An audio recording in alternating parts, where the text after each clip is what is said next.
I've heard in the youth female athlete space, some coaches be like, well, we had a couple of ACL tears on our team and it happened during their periods. And I'm like, okay, maybe that's just a coincidence, but now they're saying, oh, girls should fear their period, and it becomes a self-fulfilling prophecy sometimes. And it's just, I don't think it's helpful advice at all.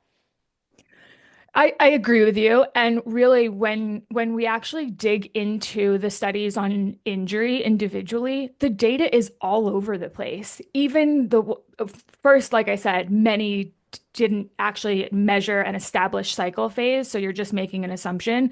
But you get reports that injury risk is greater during the ovulatory phase, during the follicular phase? Is it estradiol? Is it for some other reason? Is it in the mid-luteal phase? Is it for progesterone? And so, like, yeah, you have a summary that basically says maybe it's one of four possible times during the cycle, or maybe it's not related at all.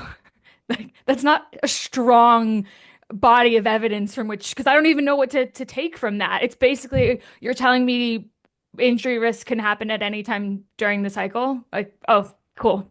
We didn't need to do a study for that conclusion. Yeah. And it's also ignoring the other thousands of factors in injury risk. So if you're assuming, oh, well, they all tore their ACL on their period, it's like, well, were these girls strength training? Did they sleep like 8 hours a night? Are they recovering? What's their overall load? It's like, why are we ignoring like basic things we should be working on first before we're worrying about hormones and what phase we're in? It's just too complicated for me. And for teenagers, it's way too complicated. I completely agree with you. And I know this has been really, really popular in Europe for these coaches. Whenever a female athlete gets injured, someone immediately says, "Well, where in her cycle was she?" Which is like, okay, so it's really easy to blame that instead of taking accountability as the coach or the strength coach or the dietitian or th looking at the overall training program, diet, recovery of the athlete, because frankly, those are things that you have a lot of control over and could certainly contribute to injury risk, as you said. And so I don't like that because it almost gives them an out from taking a look at all of those other programming factors that and making some changes if they feel like these athletes are not are they underfueled, are they under recovered, that's what you can change, and that's what you should be taking a look at, not worrying about where they were during their menstrual cycle. Because what are you going to do? Say, oh, you shouldn't be training or you shouldn't be in this game today because of where you are in your menstrual cycle. You have to think, what is the practical purpose of really overemphasizing this? Mhm. When all this became trendy, I would say maybe like 5 years ago, it was at its peak, and a lot of pro teams were executing this with their women's players. And then it came into the youth space, and they're like, well, young girls should be doing this too. But for me, it's like a lot of sports parents are struggling to get their daughters to just even eat breakfast. It's like, can we just start there first? And you mentioned underfueling and that being a big risk factor in injury more than worrying about getting your daughter on a period tracking app.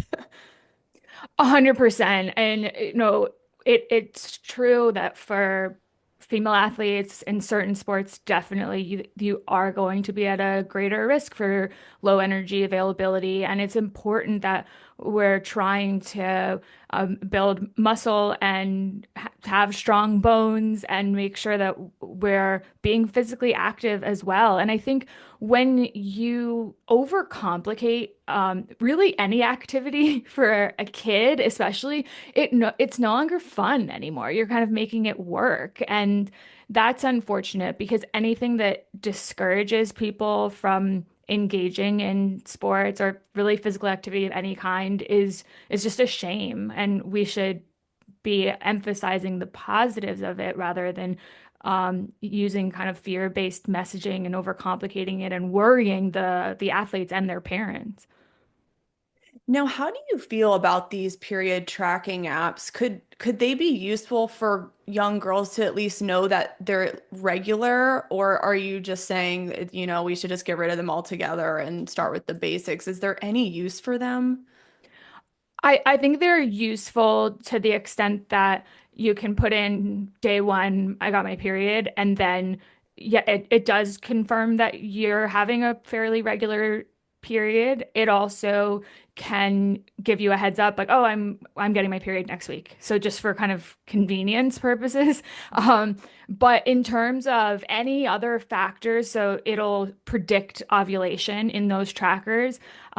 Those are really, really inaccurate. They're just kind of assuming a relationship between your average cycle length and the timing of ovulation. And when I've measured this in a lot of women over a lot of cycles, I actually see that there are kind of earlier and later ovulators, and that doesn't really relate to your cycle length necessarily. So if I just assume based on this prediction that these apps are using that my ovulation is going to be here, I could be off by as many as 5, 6 days in either direction. So it's really not useful for that. Okay. So how can female athletes get more accurate measures if they wanted to? Would it have to be through blood work or any other tests to know where their hormones exactly are?